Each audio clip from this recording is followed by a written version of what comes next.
नमस्कार, आप सभी का एक बार फिर से स्वागत है हमारे चैनल मोटिवेशन ज्ञान 0.7 में। आज सुनेंगे चिड़िया की शिवरात्रि की कहानी।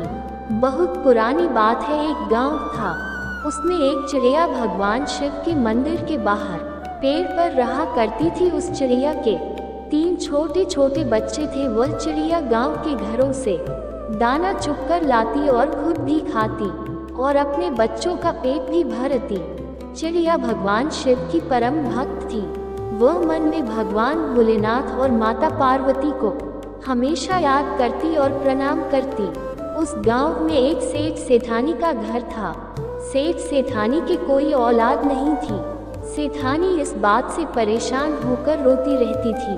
चिड़िया उस सेठानी को जब भी देखती तो भगवान भोलेनाथ से उस सेठानी की गोद भरने के लिए प्रार्थना करती।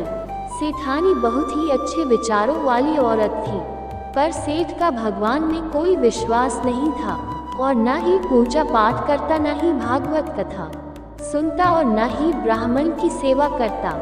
सेठ के ऐसे कर्म ही थे कि उनके भाग्य में बच्चे का सुख नहीं बन पाया। सेठानी को गांव की औरतें जब बाझन रहती तो सेठानी रोती। चिड़िया जब ये सब देखती तो उस सेठानी पर बड़ा तरस आता। एक दिन चिड़िया ने अपने बच्चों से कहा, बच्चों तुम अपना ख्याल रखना, मैं बहुत दूर जा रही हूँ और जल्द ही वापस लौट आऊंगी। ऐसा बोलकर वह चिड़िया कैलाश पर्वत की ओर उड़ चली। एक लंबी उड़ान के बाद वह कैलाश पर्वत पर पहुँच ही गई। जब करते करते उसका गला सूख गया था और लंबी उड़ान के कारण वह बहुत थक गई थी। इसी कारण कैलाश पर्वत पर पहुंचने के तुरंत बाद ही वह बेहोश हो गई। माता पार्वती ने जब उसे चिड़िया को देखा तो उस पर तरस खाकर उसे अपनी ऊर्जा से पहले जैसा कर दिया। माता पार्वती ने चिड़िया से पूछा, तुम इतना परिश्रम करके किस उद्देश्य से यहाँ आए हो?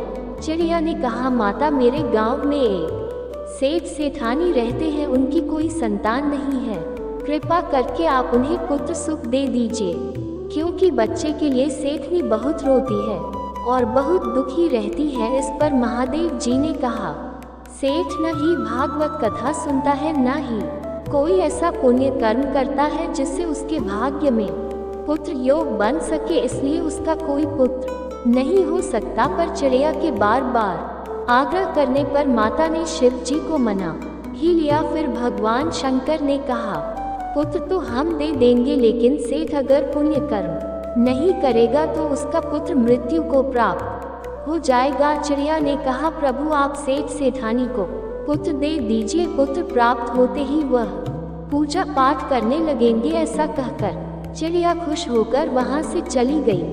कुछ दिन बाद सेठानी को एक पुत्र हुआ। सेठ सेठानी ये देखकर बहुत खुश हुए। पुत्र होने के बाद भी सेठ बिल्कुल नहीं बदला, वह बिल्कुल पहले की तरह ही रहता था।